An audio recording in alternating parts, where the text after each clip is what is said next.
Black bow ya. Back blow. Lakukan pukulan di belakang ya, punggung back.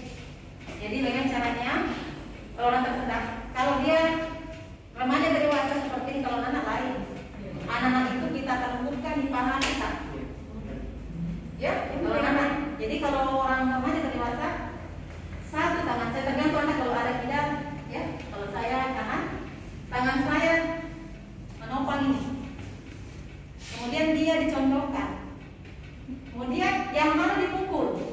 Tadi jangan di sini. Yang dipukul itu di antara tulang belikat. Masalahnya kita tahu tulang belikat yang mana? Ini dan ini. Jadi di antara ini dengan memakai tumit. Kalau pakai begini, jangan beda tekanannya kalau begini ya. Seperti ini. Ya. Kalau seperti ini 5 kali sampai 7 kali tidak berhasil, Anda peluk dari belakang. Iya. Ya, dipeluknya itu ini. Tangan tergantung. Kita ini normal atau obesitas? Wah, obesitas itu begini. Ya. Kalau normal, lihat ada 2 titik. Kalau dia normal, patokan pusat dengan ulu hati. Kalau orang obesitas atau orang hamil, di ulu hati kita simpan ini. Oh, untung. Saya tidak ukur ya. Saya cuma mengatakan saja. Banyak makan itu. Jadi begini, kalau orang hamil, cara tangannya ini, jadi caranya itu satu tangan di kepala, satu dibuka. Jadi kalau dia orang normal, di pusat kita simpan ini, kemudian tutup, kemudian hentakkan 5 kali ke atas, dihentakkan ke atas. Jadi kalau orang hamil di ulu hati simpan, jangan di sini. Kalau orang normal di pusat, kalau orang obesitas, orang gemuk, sama orang hamil di ulu hati, bisa. Kemudian hentakkan 5 kali ke atas. Kalau tidak berhasil, dalam hitungan mungkin 7 menit dia pingsan. Misalnya pingsan dia sudah jatuh di sini, kita di atasnya. Di atasnya si korban. Kemudian tadi posisi tangan sama. Jadi anggaplah saya di atas Nika sekarang ya. Jadi saya karena dia hamil misalkan saya diambil di ulu hatinya. Tutup, kemudian hentakkan 5 kali ke atas. Kalau orang normal di pusatnya ya. Normal tidak gemuk, tapi kalau orang gemuk tidak bisa kan saya peluk dari belakang kalau nemu ya. Jadi di ulu hatinya. Seperti itu. Ya. Tapi kalau dalam perjalanan ini sudah pingsan dan berhasil lagi keluar itu, cek nadi. Masih ada nadinya, jangan dipompa jantungnya. Nanti kita masih dipompa jantung. Tapi kalau Anda cek nadi, hilang nadinya, nafas tidak ada, langsung lakukan pompa jantung. Itulah pertolongan pertama orang yang tersedak. Kalau anak kecil, korek atau bisa juga kita secara mekanik korek langit-langit tak. Dengan memkorek langit-langit itu ada refleks muntah. Mungkin saja permen yang dia makan itu anak kecil kan permennya, bisa saja permen yang dia makan itu keluar. Tapi kalau tidak keluar pada saat kita korek-korek langit-langitnya, tadi simpan di atas mata, tenggelamkan, pukul di antara tulang belikat tadi. Ya, seperti itu. Oke. Ada yang bisa diangkat? Ke jantung ini kan tujuannya kita tekan begini, makanya itu penekanan ini harus di tempat yang keras ya. Kalau korbannya di sofa, jangan RJP di sofa, karena sofa itu ataukah apa itu spring bed, jangan kasih turun di lantai, karena dia butuh medan keras, kemudian padat. Karena kita tekan dia, kita tujuannya di sini menjepit jantung dari atas dan bawah supaya dia merespon kembali ke rumah ya. Jadi kalau merah begini, ini begini ya. Kalau merah ini konstan ini tekanan tak rata, jangan kendor tekan. Ini tidak samping ya seperti tadi. Ini tadi kan kurang lebih 5 cm turun.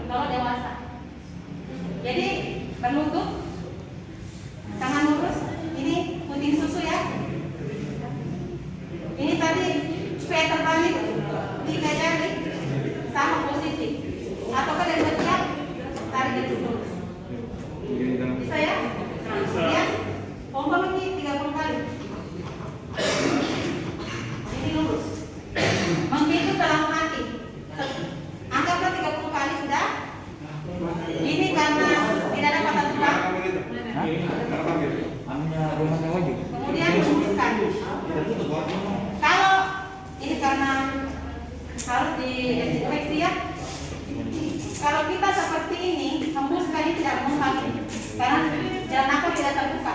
Tapi kalau Anda seperti ini, kemudian hembuskan, ini akan mengembang ke atas. Artinya, nafas yang Anda semprotkan masuk ke paru-paru. Cuma ini karena ini ya, kita tadi active chin lift jauh keras, kita yakin bahwa tidak ada patah tulang. Ini langsung diangkat, pencet hidung, berdiri 2 kali langsung, kemudian langsung 30 kali lagi 2 kali.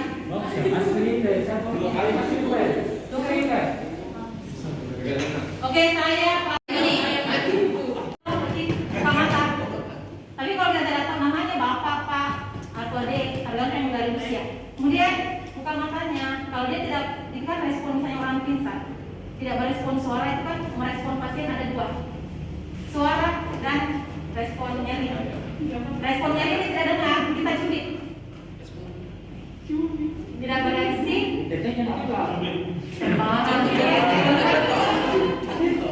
Di sini ada lengannya. Nah, ada respon, kasih nyeri yang dalam. Di mana nyeri dalam itu? Di sini dan di sini. Di dada. Dengan putar. Jangan dicubit, baru diputar, tidak. Ini telunjuk Anda ya, pelikir. Atau di atas keningnya. Oke, itu yang dalam. Kalau dia tidak sadar juga, artinya orang ini sudah tingkat kesadarannya, levelnya sudah parah ya. Nah, ingat, orang yang pingsan biasa 5 menit akan sadar. Kalau orang pingsan, nggak usah dulu lari ambil balsam. Apa yang harus kita lakukan? Angkat kakinya lebih tinggi daripada kepala. Dengan tujuan kaki kan akan mengalirkan darah ke jantung dan ke kepala. Ya, jadi tidak usah cari air minum. Biasa kan orang awam itu air minum mana cari. Nah, orang yang tidak sadar nggak boleh terus minum. Jangan nafasnya bahaya. Ya, jadi angkat saja kakinya lebih tinggi daripada kepala. Oke, setelah itu cari nadi, nafas, hanya 2 itu, tidak usah tensi dulu, karena tensi memerlukan alat. Kalau orang korban bilik, setelah itu tidak ada nadi, tidak nafas, lanjut pompa jantung. Tadi yang mengatakan, Bu, bagaimana kalau tenggelam? Kalau tenggelam, mau ada nadi, mau ada nafas, tidak ada nadi, tidak nafas, kan tetap dilakukan.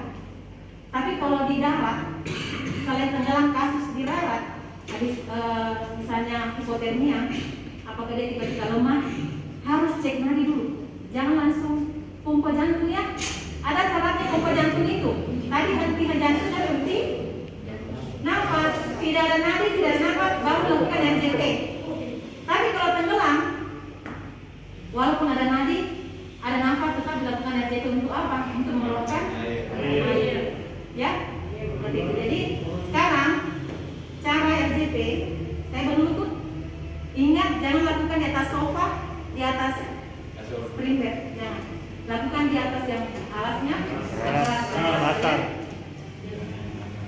Ingat posisi. Masih ingat posisi? 3 posisi. Sekarang puting susu, di antara puting susu berarti di sini. Kalau kita patokan misalnya di sini dia, potongan tak segitiga terbalik, 3 jari dari sini, sama ya. Ataukah 5 jari dari ketiak, tarik ke tengah, sama kan? Nah, sekarang letakkan tangan. Yang tadi saya katakan jangan searah dengan tulang dada ya, jangan berkelok ini dari sini. Kemudian terserah Anda mau tangan kiri di bawah, tangan kanan di atas, kemudian satukan kunci. Ini lurus. Kemudian pompa berapa kali? 30. Kalau bayi 15. Bayi apa yang dipakai? 2 jari atau begini bayi. Tetap di sini posisinya bayi. Kalau anak-anak satu kepala. Anak-anak ini. Ya. Sekarang anggaplah dewasa yang korbannya. 30 kali kekuatan konstan.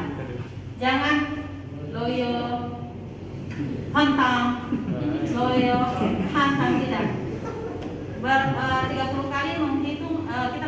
menit awal ya.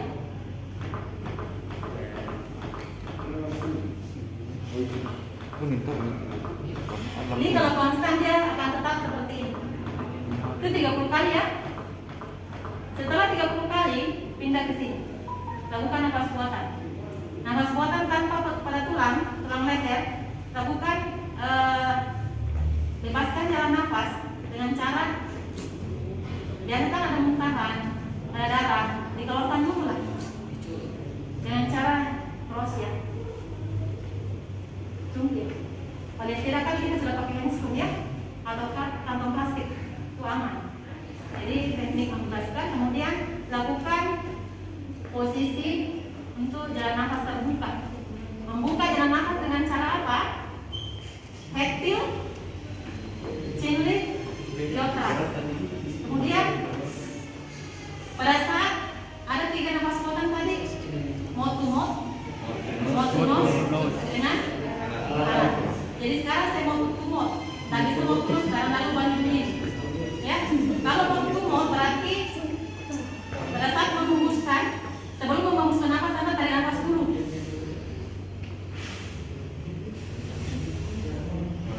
Naik ya. Kalau tidak naik berarti nafas Anda tidak maksimal. 2 kali. Sudah itu langsung 30 kali lagi. 2 menit seperti itu. Setelah 2 menit cek nadi, ada tidak? Kalau tidak ada lanjut lagi 2 menit. Kalau ada stop. Kemudian posisikan tadi yang saya jelaskan, recovery position. Masih ingat? Ambil kalau kanan berarti ini dibawa ke samping. Itu recovery position. Bisa dipahami? Bisa. Lanjut. Sampai dia tidak berespon lagi, nafas. Oke namanya, Nah, tidak ada, tidak ada. Nadi kanti jatuh. Nulis namanya, nulis. Nulis. Silakan. Posisi.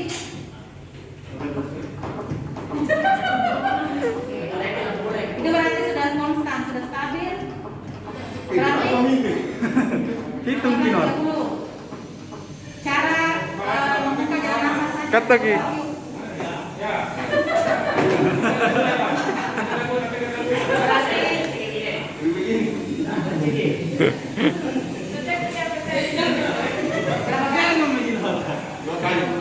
Berarti boleh lanjut lagi, angkat lanjut.